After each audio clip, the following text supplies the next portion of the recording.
Counselors, what are your wishes? Getting in the feel of things. You missed Good it. afternoon. It's 4:30 PM on Tuesday, April 4th, 2022. We will call this City Council meeting of the City of New Ulm to order. Item number 1, consent agenda. Counselors, what are your wishes? I'll offer a motion to approve those. Second. We do have a motion and a second. Any additional discussion? Those in favor say aye. Aye. Opposed? That motion is carried. Item number 2.1, public hearing for noise variance for New Ulm High School. And this is a public hearing if anyone would wish to be heard.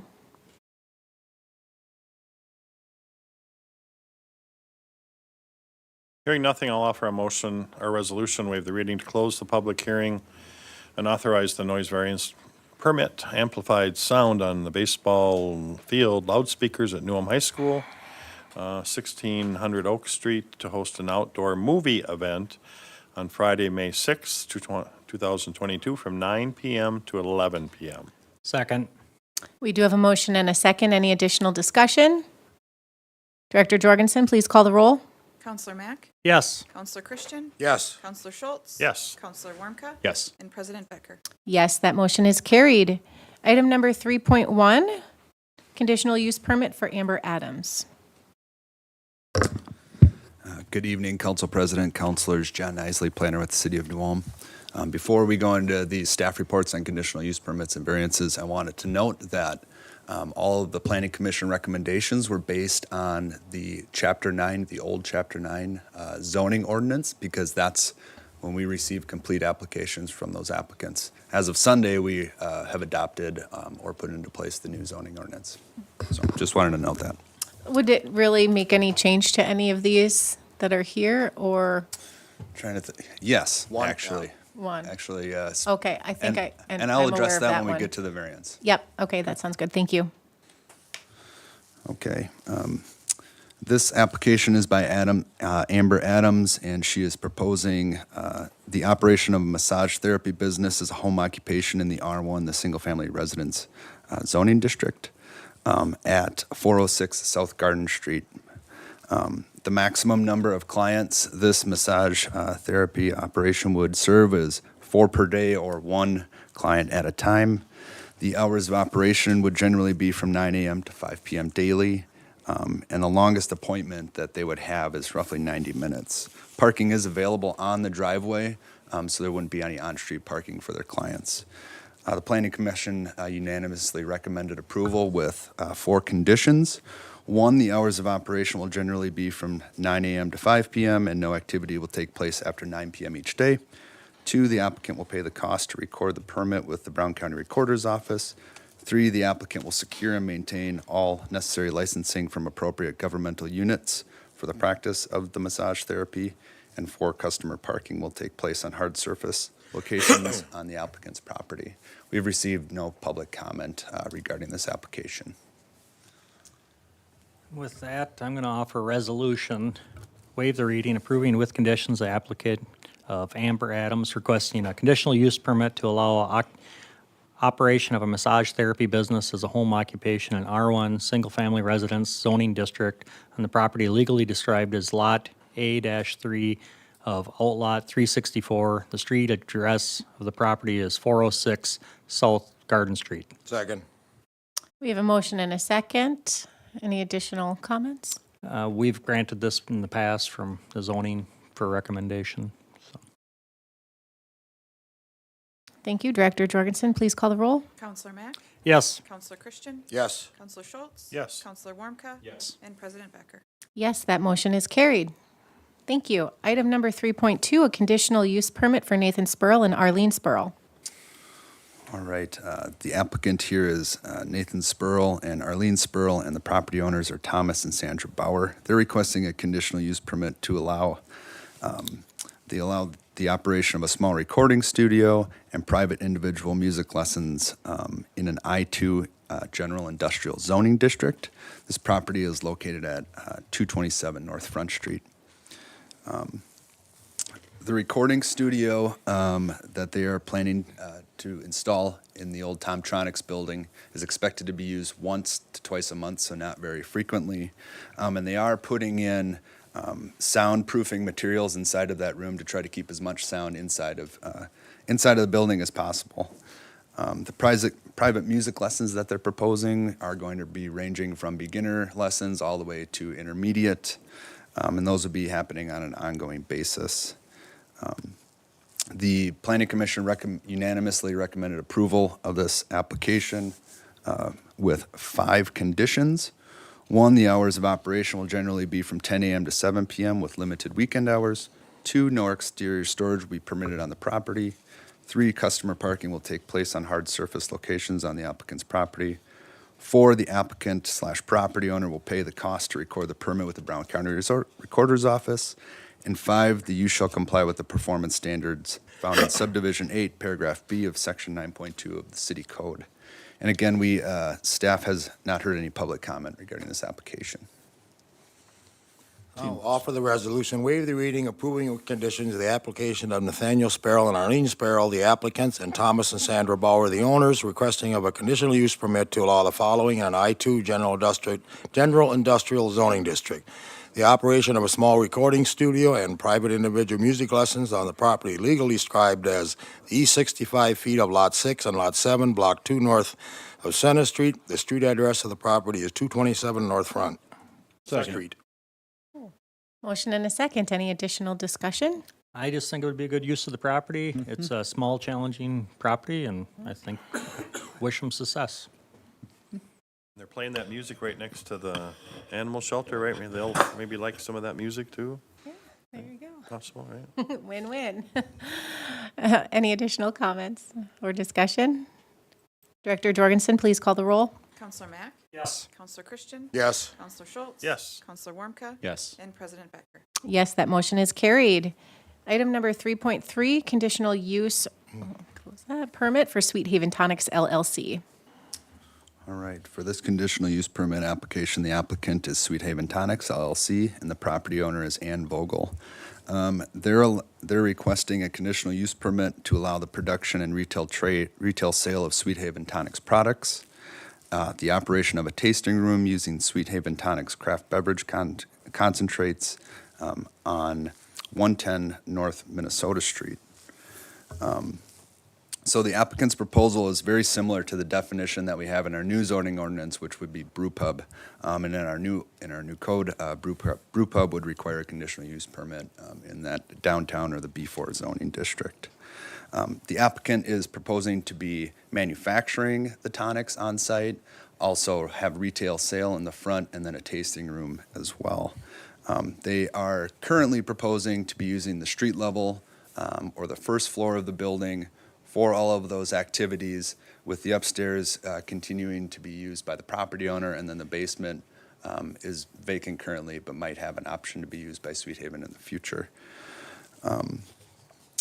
The Planning Commission unanimously recommended approval of this application with 5 conditions. 1, the applicant will pay the cost to record the permit with the Brown County Recorder's Office. 2, no exterior storage will be permitted on the property. 3, the applicant will secure and maintain all necessary state and federal licenses to operate the business. 4, there will be no external manufacturing impacts on area properties. And 5, the applicant will comply with the city's outdoor seating requirements. I should note the applicant is present here, and I'm sure would be willing to take any questions you might have. Thank you, Mr. Nisley. I did have a question for the tasting room. Would these be non-alcoholic only, or would you be looking to obtain a liquor license?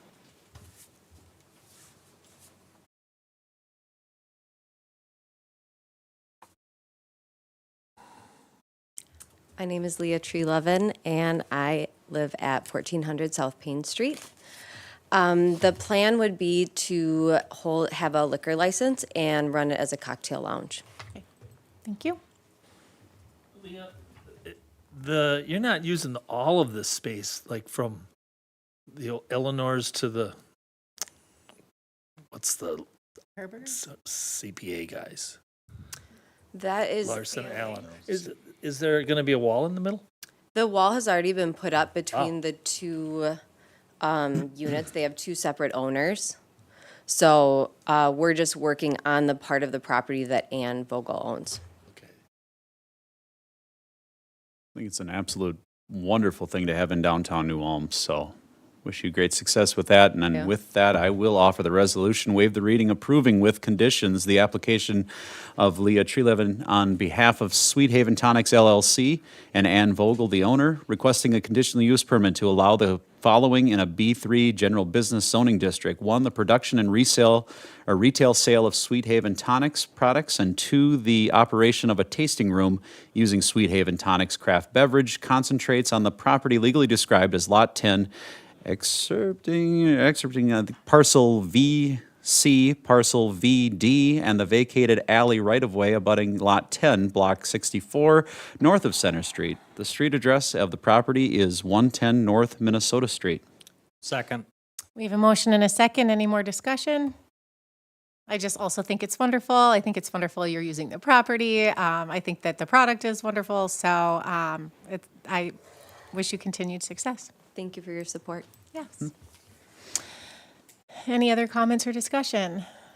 All right, Director Jorgensen, please call the roll. Counselor Mack? Yes. Counselor Christian? Yes. Counselor Schultz? Yes. Counselor Wormka? Yes. And President Becker? Yes, that motion is carried. Thank you.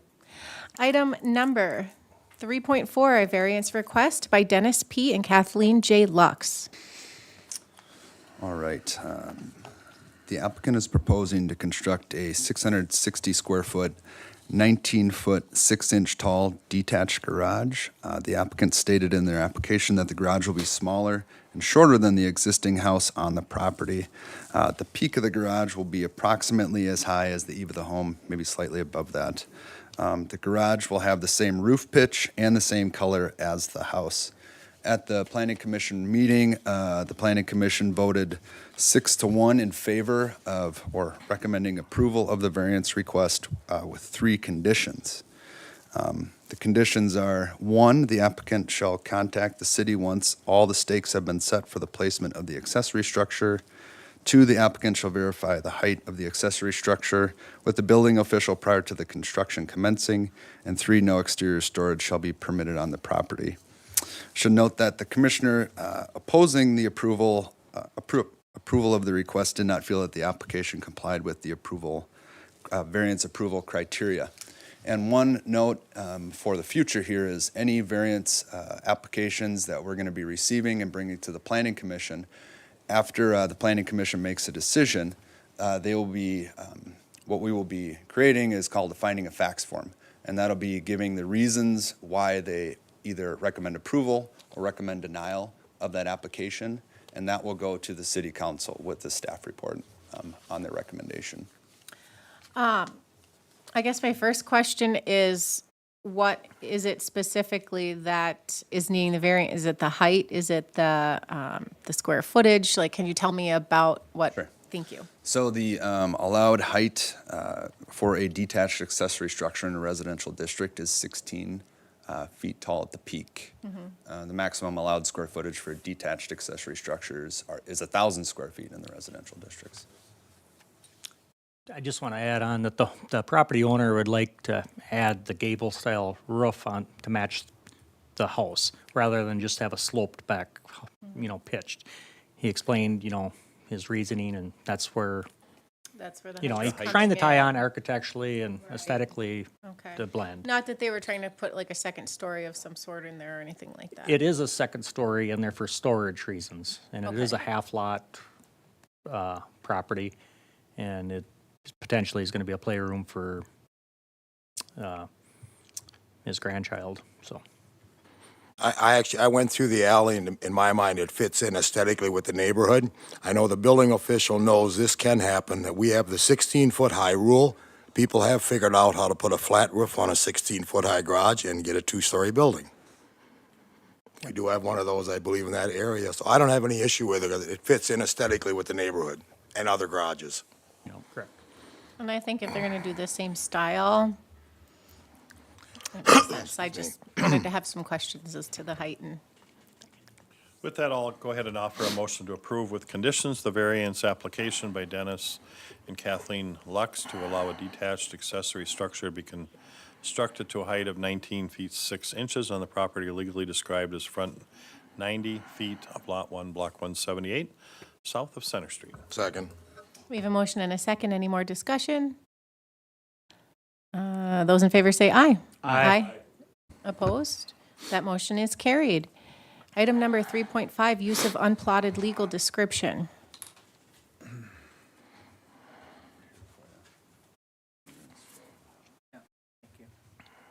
Dave Schnober, Community Development Director, Madam President, and members of the City Council.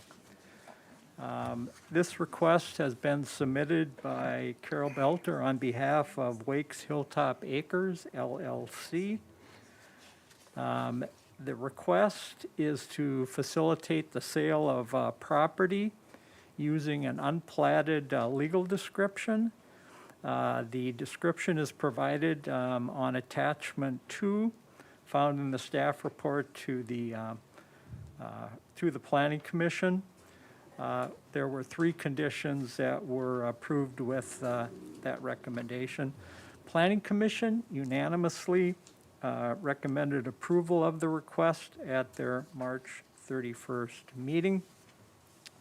The current legal description of the property is part of outlots 155, 156, 172, and 173. The property is north of 12th North Street and east of North Highland Avenue. I'd like to point to the monitor and the drawing that you, or the map that you see on the screen. The property that we are talking about is going to generally be located in this area.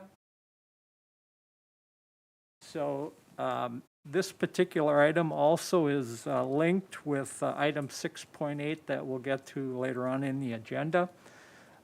What is being proposed is the development of these lots.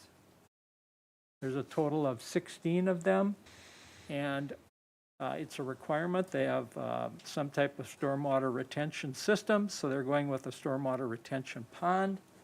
The pond is what's going to be located here, and the pond is what they are requesting a meets and bounds legal description to describe. And so the commission determined that there was a suitable reason for this request. They identified 6 reasons for doing so. And the recommended conditions were that the resolution approving this request will be filed with the Brown County Recorder's Office. 2, that an electronic file of the drawings in an AutoCAD 2016 or newer format will be provided to the city. And 3, the property will be platted with an appropriate adjoining plat that abuts the property.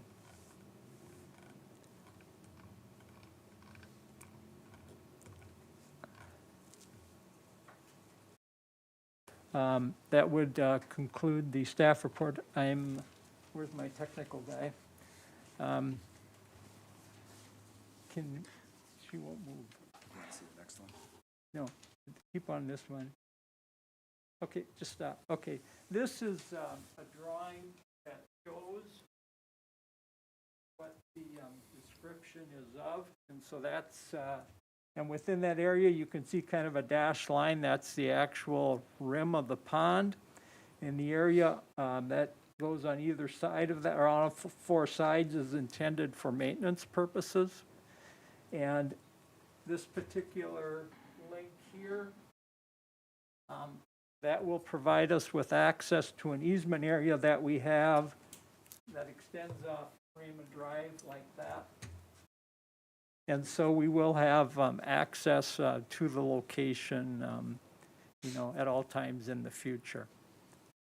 And then the description is attached to this particular item. So that's the description that we would be using. So it's a meets and bounds legal description. Property's never going to be developed because it's always going to be stormwater retention pond. The idea would be to give it a platted legal description when the area around it is, platted at some time in the future. And we've done this before. Right. One question I caught. Did you say you need a resolution or just approve this legal description? I think we need a resolution. I mean, okay, I'll offer the resolution of the use of an unplatted legal description to facilitate the sale of the property legally described as in attachment 2 of the staff report in the planning commission with 2 conditions. Do you want me to read those outlots in? Part of outlots 155, 156, 172, and 173? That should do it? Yeah, I think the description is the one that Right. has been provided, yes. That'll be adequate. And thank you for giving the opportunity for the city to develop some more lots for sale and housing. I did second that. Yep. I'm sorry, we have a motion and a second. Any additional discussion? Usually I always hear you when you talk. Madam President, Okay. councilors, I believe, should that be 3 conditions, Mr. Schnellbreck? Yeah. The action form says 2, so Mr. Kristen, you might want I'll to, amend it with the 3 stated conditions. thank you. Second. Thank you. Motion and second. Any additional discussion? Director Jorgensen, please call the roll. Counselor Mack? Yes. Counselor Christian? Yes. Counselor Schultz? Yes. Counselor Warmka? Yes. And President Becker? Yes, that motion is carried. Item number 3.6, M&D Properties requesting the amendment of city's comprehensive plan.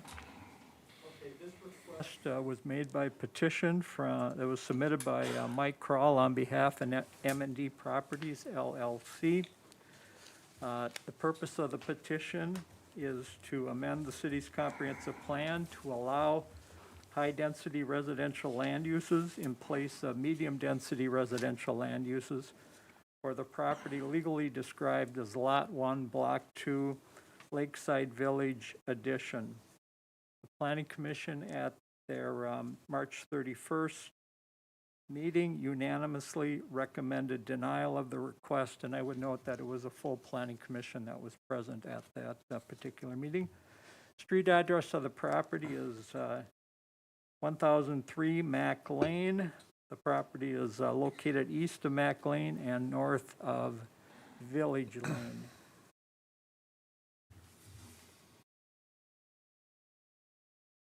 Okay, to locate the property, this is Boundary Street. This is the area that's going to be improved this year. Lake Avenue, this is Mack Lane, this is the property we're talking about. This particular drawing shows 2 buildings on the site. Presently, there are 6 buildings on the site with 4 units in each building, so there's a total of 24 units there.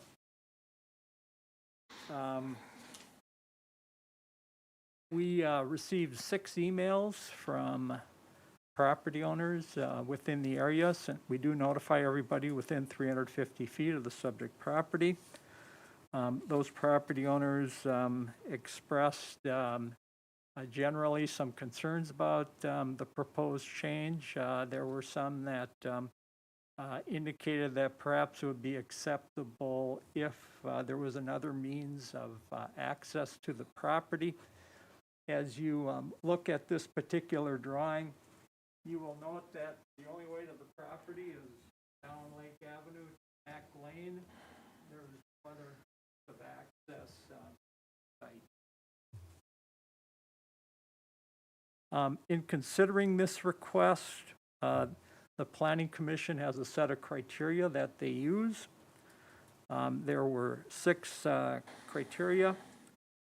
The first one was that it be consistent with the comprehensive plan and its goals, objectives, and policies. The second, that it addresses the interests and needs of the entire city. 3, that it addresses changed conditions since the last time the comprehensive plan map or text was amended. 4, that the subject property is suitable for development in general conformance with adjacent land uses and the surrounding development pattern. 5, that there is an availability of municipal services to serve the subject property. And 6, that it demonstrates a public benefit and embraces the public health, safety, and welfare of the city. Planning Commission identified a number of concerns with the request and reasons for rejecting it. I'd like to go through those fairly quickly. Number one is that the current medium-density residential designation in the comprehensive plan for this property is appropriate. Given that townhouse development is something that typically takes place in this type of location or district. The second is that the requested high-density residential is not appropriate for the property. Specifically, the definition for a high-density residential district is that it should have land use and streets that support the additional density. In this particular case, we have adjoining single-family properties, and we also have one street that is of 60-foot width, which is really falls into our classification of being a minor street. The city's city's comprehensive plan contains land use goals and policies, and those policies state that the locations for high-density residential should be compatible with adjacent land uses and the supporting street system. So we have the same issue that this particular location does not qualify with either of those criteria. The fourth has to do with the fact that the only street that is serving the property is 60 feet wide. As I mentioned, that is classified as a minor street. There are 16 single-family lots and one R2 zone lots that's intended for a twin home. And then the subject property that fronts this street with a 60-foot street that places traffic closer to residential units. And with that then comes the potential for conflict with vehicles and children, pets, pedestrians, and recreational street users. Fifth reason is that a very large percentage of the current high-density residential projects in New Ulm are served by collector, minor arterial, or major arterial streets. And those street designations come from our comprehensive plan. Six is that on June 29th, 2005, the City of New Ulm entered into a development agreement with the then owners of the Lakeside Village property. This type of agreement is normally required for a plat of that size. And one of those requirements is that for this particular parcel of property, the size was limited to 24 units. And the reason it was limited to 24 units is because that size was considered to be compatible with the surrounding resident or single-family development in that particular area. If the council should decide that it would be appropriate to make this change, it would then be necessary to revise this agreement, and the agreement would need to be signed by the City of New Ulm, but also all of the existing property owners that currently reside in that subdivision. The seventh reason is that the proposed project would be located in a rear yard setback area. And we've got a drawing that shows that. Yeah. Yeah, the last. So our new code got a 35-foot setback on the back side of the building. Back lane is over here. These are the current buildings that exist on the property. And so the new building is proposed right here. That building would have a 15-foot setback from the rear property line. So that requires a variance, and staff doesn't believe that that type of request meets the standards for being granted a variance. An eighth item is that that building would be 160 feet in width. Now that's, in the gridiron part of the city, that's 3 lots plus a little bit more. It would be 25 feet high. So while there would be doors and windows, it still would be one continuous wall. And that seems like an excessive distance and would have, in staff's opinion, some impact on the property that adjoins it. Number 9 is the project would be subject to the requirements of our new zoning ordinance. So the site has to be rezoned to R4. There are other requirements within the zoning ordinance that would impact the development if that is what proceeds. So that would be more variances. And then finally, the city is in the process of preparing a new comprehensive plan. And I expect that process would start within the next couple months. And it would seem that now would not be the time to be making changes to the comprehensive plan, and rather something like this should be considered, I guess, as part of a total review of the city. That would conclude, I guess, the staff report. Thank you, Mr. Snowberg. A lot of information. It looks like it's extremely well laid out, that it doesn't align with our current comprehensive plan. We'll open it up.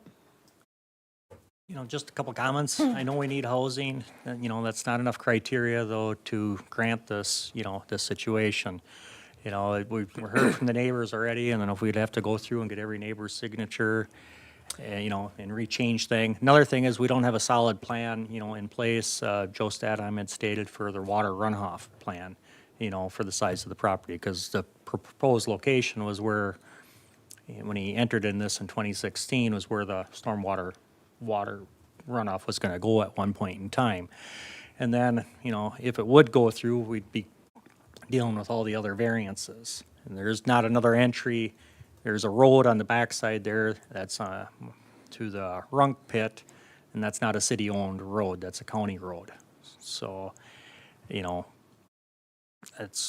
and right now we're at 8 units per acre, and this is 11.4 units per acre. So things to consider. So. And I read through the emails that we received from folks in the neighborhood that were notified. And it just does not make sense to make an, I'll let you guys talk about it. Well, it's not very often that we deny a request. In fact, it's rare. So not only the planning commission did their job and looked at this specifically, see if there's any way it could pass, and it just couldn't. And then same thing with city staff, just saying this just doesn't quite fit. So, but hopefully that Mike Crowell will redevelop his plan and bring back something that will fit, and that we can move on, and he can build some medium density residential in that area. So I'm going to go ahead and offer a motion to deny the petition of Mike Crowell on behalf of M&D Properties to amend the city's comprehensive plan to allow high-density residential land uses in places of medium-density residential land uses for the property legally described as Lot 1, Block 2, Lakeside Village Addition. Second. We do have a motion and a second. Any additional discussion? Just one item. The denial should be for the reasons that are stated in Section C of the staff report. Yes, they're amended to my motion. Thank you. Any additional discussion? Those in favor signal by saying aye. Aye. Opposed? That motion is carried. Item number 4.1, Herman Monument Reports.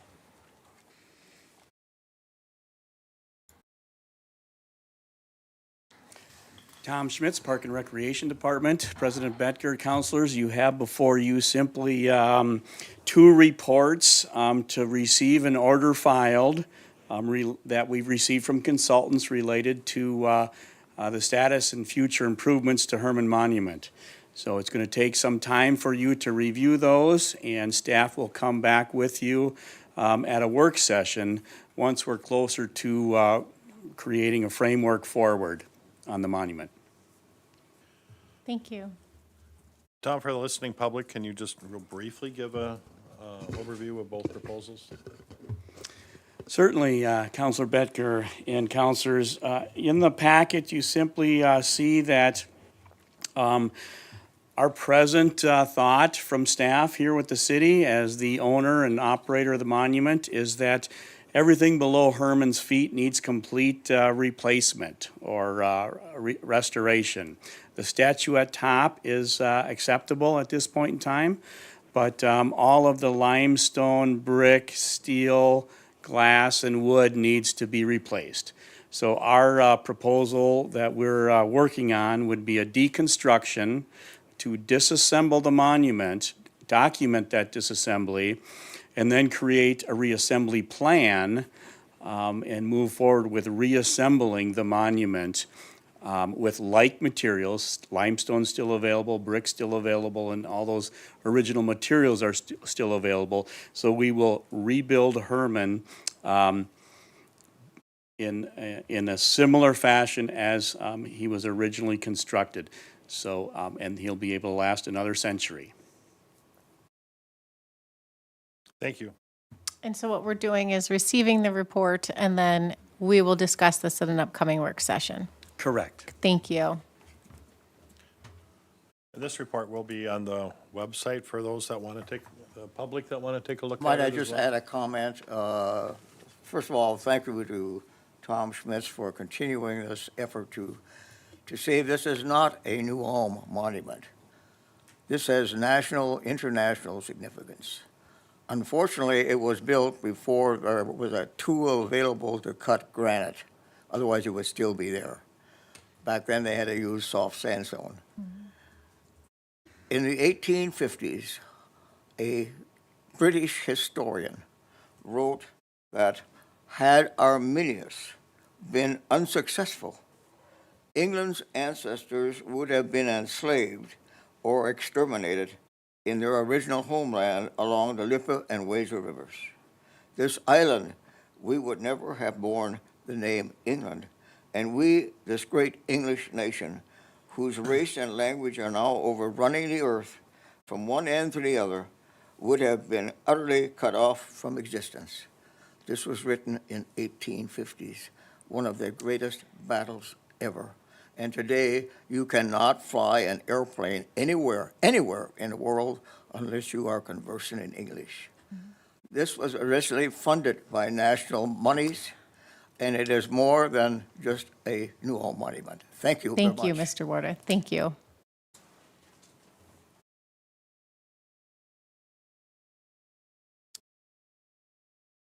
I'm going to offer a motion to receive and order filed the Herman Monument Historic Building Conditions Assessment by McDonald and Mack Architects dated June 17th, 2019, and Core Drilling's Structural Assessments by Midwest Engineering dated February 23rd, 2022.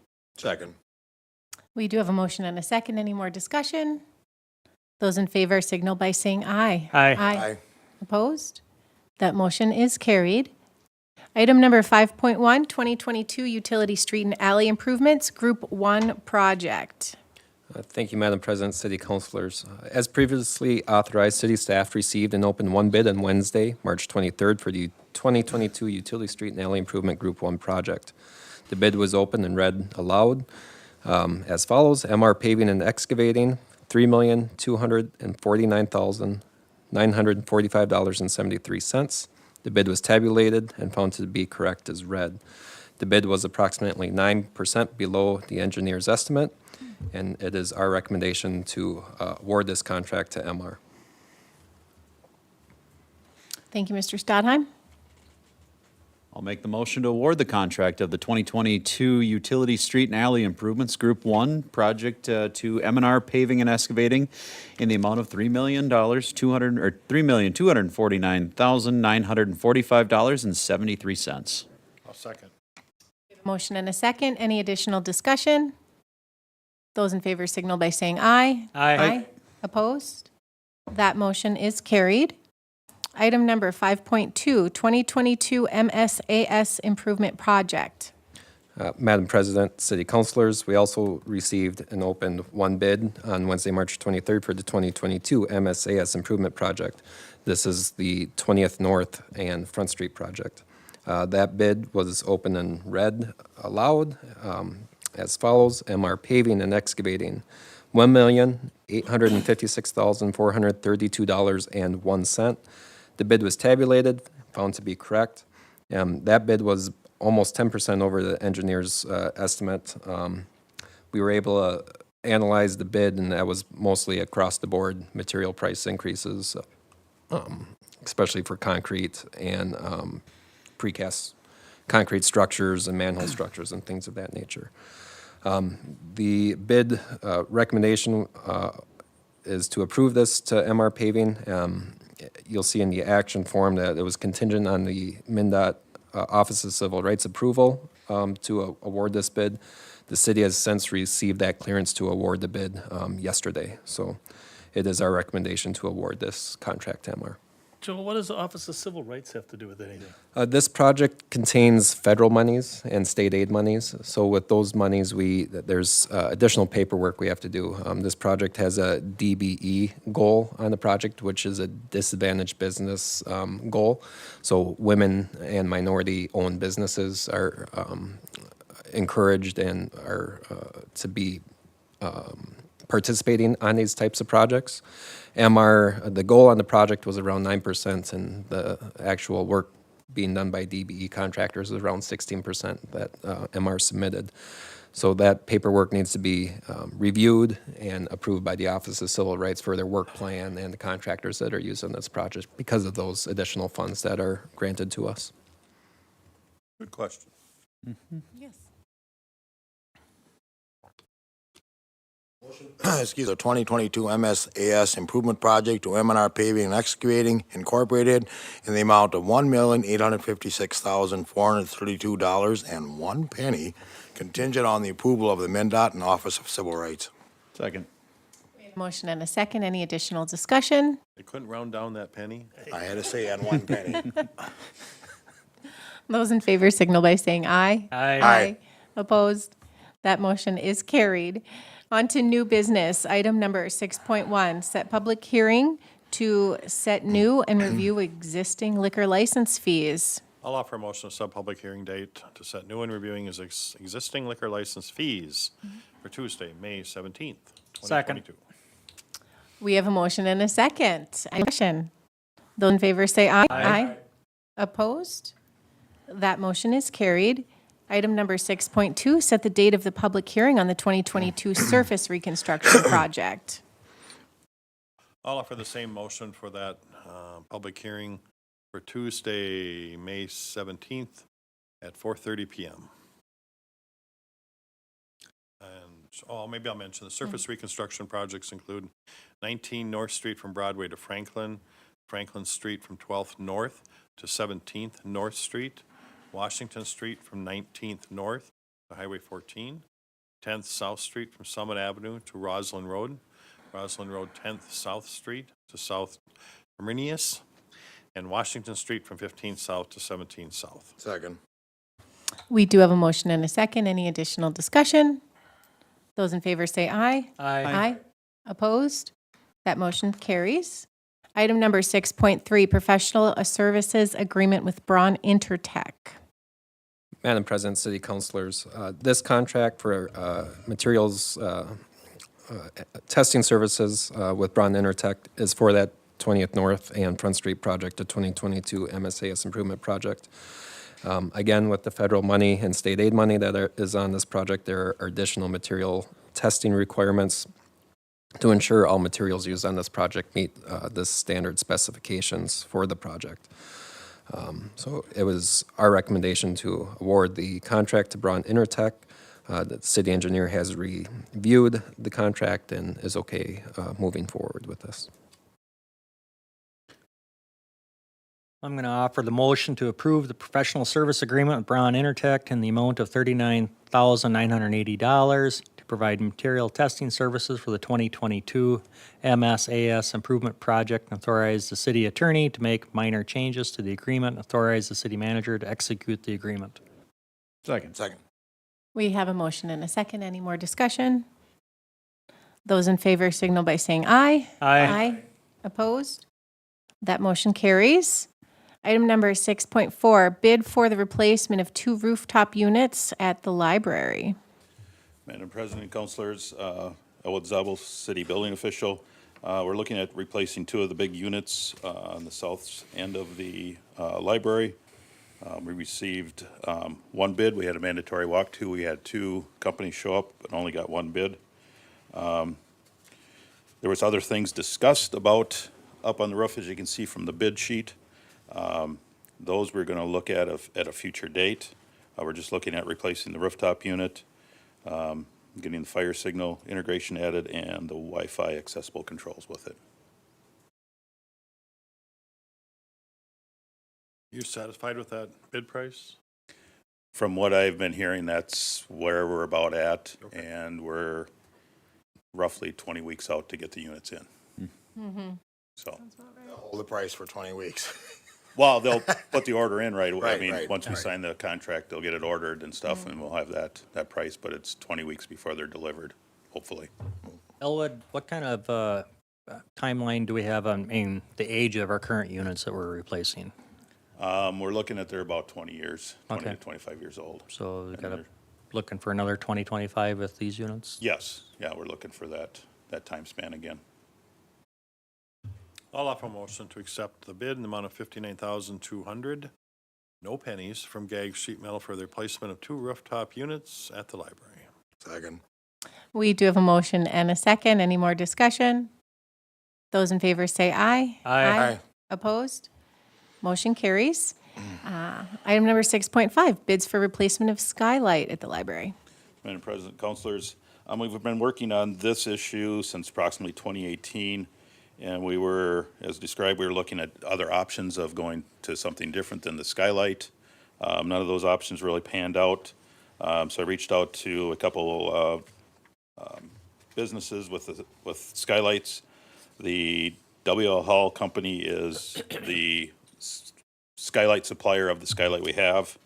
And the SP, the Spec Pro Incorporated, is a different brand, but the same type of skylight, the polycarbonate skylight. And going with the add to the base bid to go to the 27.57 pitch, which we're at 27 degrees on the pitch now, so it would match the same skylight. And there we've been dealing with leak issues over the past, and as described, that the polycarbonate itself is delaminating from the support structure of the skylight, and that's why we can't refinish it. Elwood, didn't we bring this to council once before, and we were going to put a regular roof on this structure a few years back? We We voted on talked this? about doing something like that, but the cost implications on that also, and then having to go inside and add lights because it is over the stairway, internal stairway there. So that's why we went with back to the skylight and replace it that way. What kind of costs were associated with that? Did We were looking anywhere from 25 to 30,000 for doing some type of roof over that, plus the addition for the electrical. How old are the current skylights? Are To they- my recollection, that would be when the building was built in 73.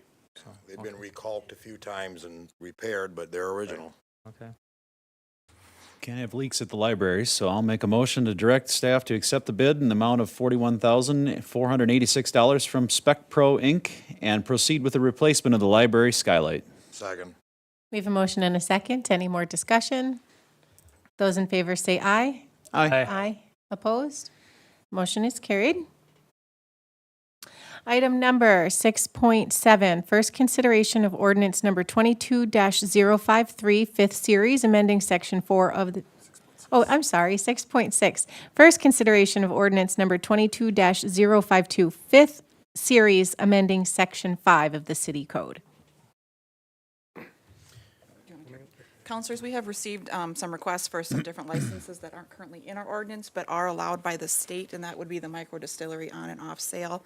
So this ordinance just adds those in and then gives those owners of the off sale a Sunday option as well. And then it also updates the code regarding consumption and display, where in the ordinance currently now we have, it's called a bottle club license, which is outdated and no longer in the state statute. So this really just cleans that up. And then any associated fees would be set with that public hearing that we did it for May.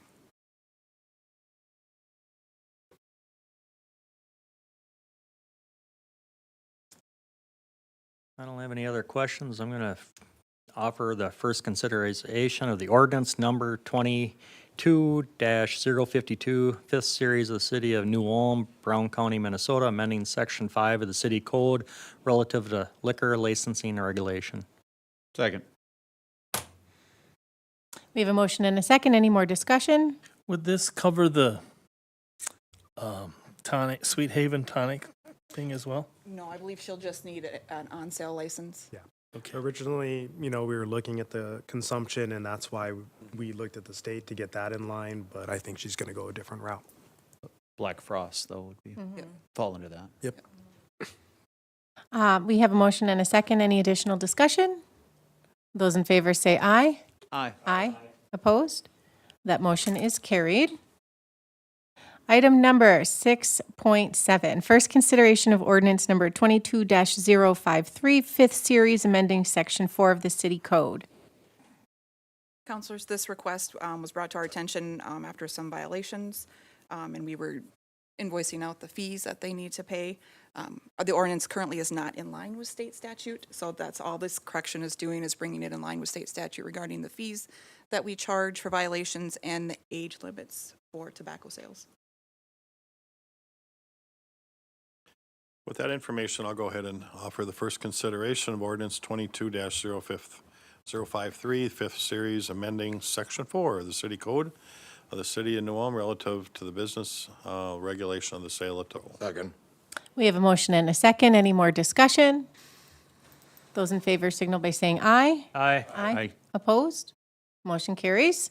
Item number 6.8, supplemental development agreement and drainage agreement for Wax Hilltop Acres LLC. Dave Schnobert, Community Development Director. These agreements would apply to the property that's legally described as Wake's Second Edition, and then part of all lots 155, 156, 172, and 173. The street address is 1211 Raymond Drive, and the motion would also request that you authorize the city manager and the finance director to execute the agreements on behalf of the city. As noted previously, Wake Second Edition was platted in December of 2006, and a development agreement for that project was authorized on November 13th, 2006. The owner, which is Wake's Hilltop Acres, has retained Bolton and Mink to prepare utility and street improvement plans to serve 16 vacant lots. And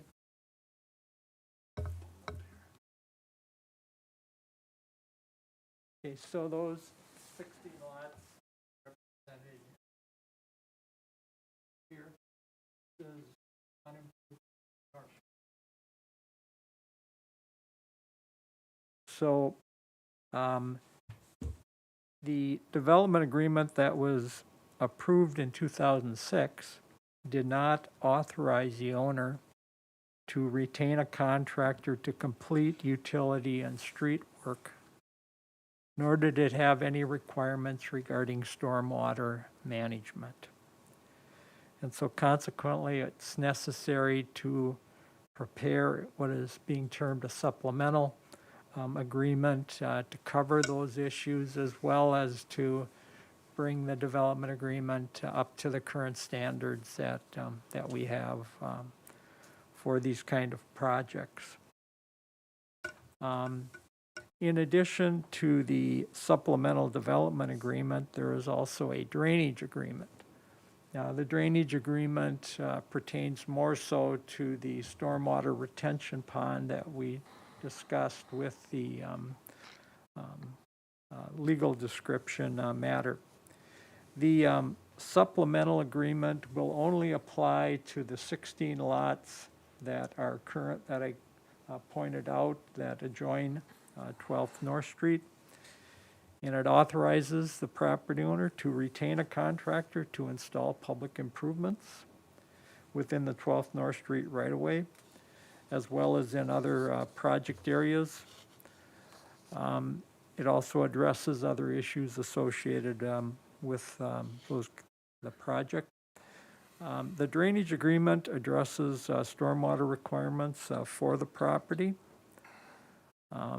The developer owner will be constructing the stormwater retention pond on their property. Upon its completion, it will be transferred to the city of New Ulm. This particular pond will be sized to serve the 16 undeveloped lots, as well as the remainder of the watershed in this particular area, which amounts to 16.8 acres. We have let's bring up the watershed map. Okay, so this dashed line that you see here represents the watershed area, so all drainage is going to be going to pond area right here. It naturally flows in that direction. One other thing I would point out is this parcel of property right here. That's City of New Ulm land. That's the future park location in this area. Then you can see the location of the lot that would develop for residential purposes. The total area to be transferred to the city for the stormwater retention pond is 1.99 acres. Construction of the project is anticipated to start early this spring. So entry into the two agreements allows the subject property to be developed for appropriately zoned residential land uses. So this is going to be primarily single family. The agreements with Wake's Hilltop Acres allows them to construct the public improvements subject to the city's review and approval. And as with other development agreements, the staff and city attorney's office request authorization to further refine as needed any final language and exhibits associated with the agreement. That would conclude the staff report. Thank you, Mr. Snowberg.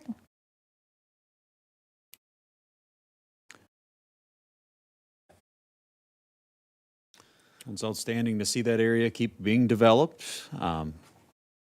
It's just a perfect place to do that. So I'll offer the resolution, waive the reading, approving a supplemental development agreement and drainage agreement with WEC Hilltop Acres LLC for the property legally described as WEC's Second Edition and part of outlots 155, 156, 172, and 173, and located at 1211 Raymond Drive, and authorize the city manager and finance director to execute the agreements on behalf of the city. Second.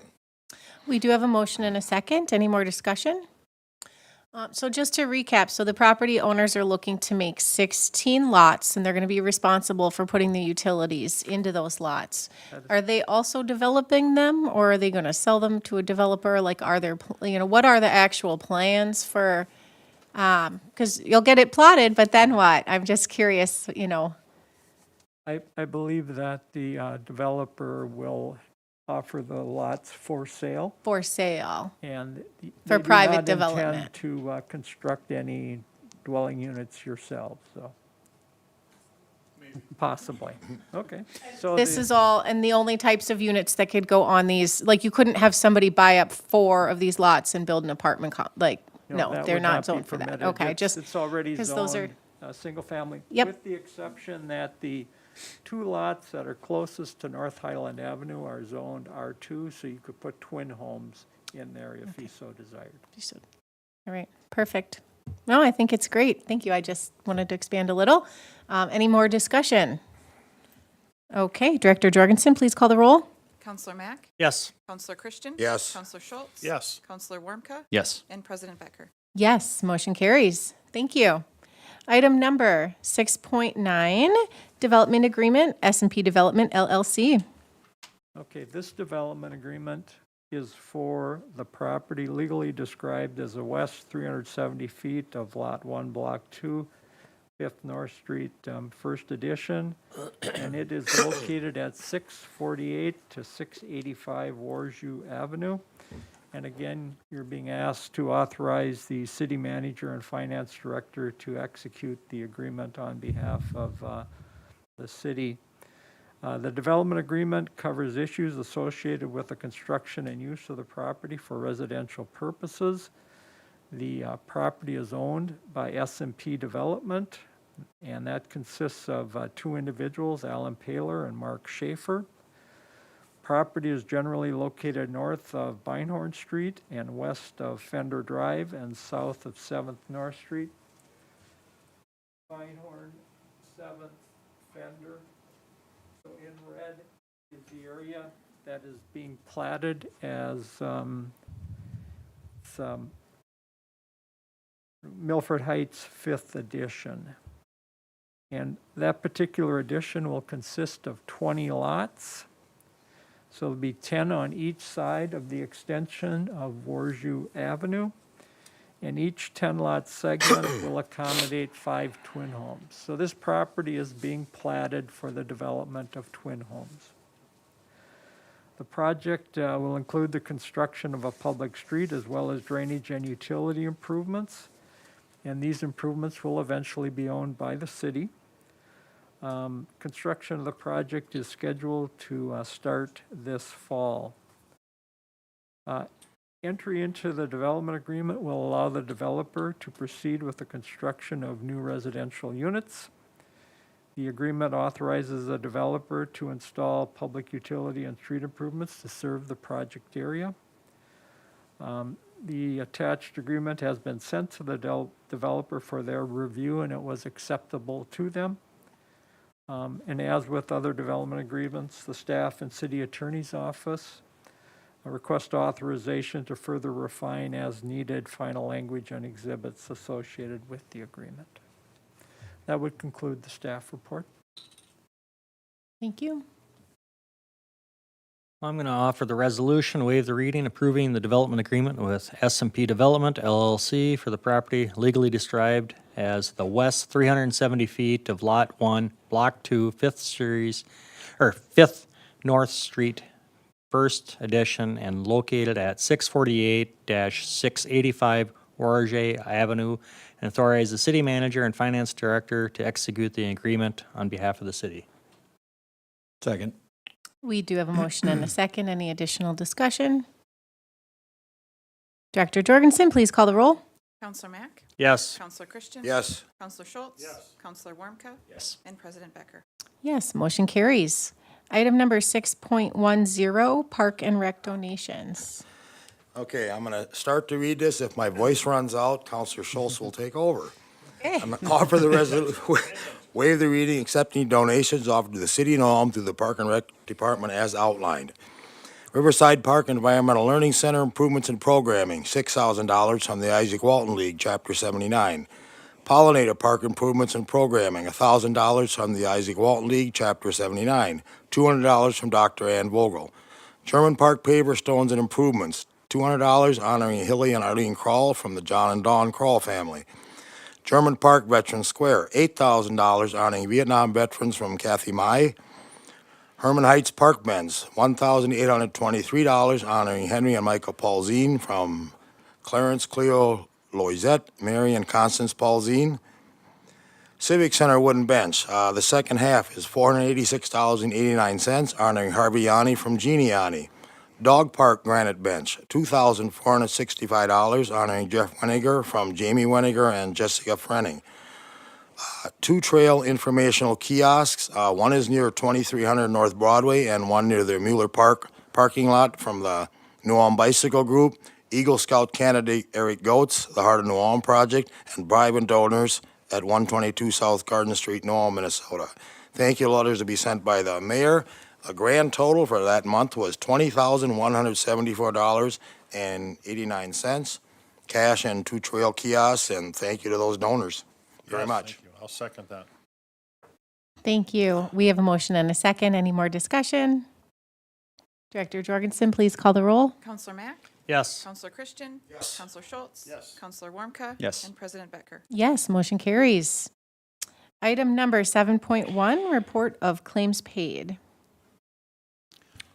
I'll make a motion to accept the list of claims paid in the amount of $2,396,223.91. Second. We have a motion and a second. Any more discussion? Those in favor signal by saying aye. Aye. Opposed? That motion is carried with no additional business. This.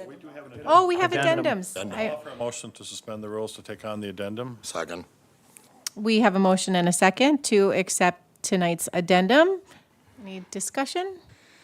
Those in favor signal by saying aye. Aye. Opposed? That motion is carried. So addendum agenda for the city council meeting tonight. Item number 1.1, lawful gambling premises permit for New Ulm Baseball Association Incorporated. I'll make the motion to approve the issuance of the lawful gambling premises permit for the New Ulm Baseball Association, Inc. To conduct lawful gambling at Kaiserhof, 221 North Minnesota Street, New Ulm. Second. We have a motion and a second. Any additional discussion? Do they just like getting it in, is that? Yeah. Yeah, all right, thank you. Those in favor signal by saying aye. Aye. Opposed? That motion is carried. With no additional business, tonight's meeting is adjourned.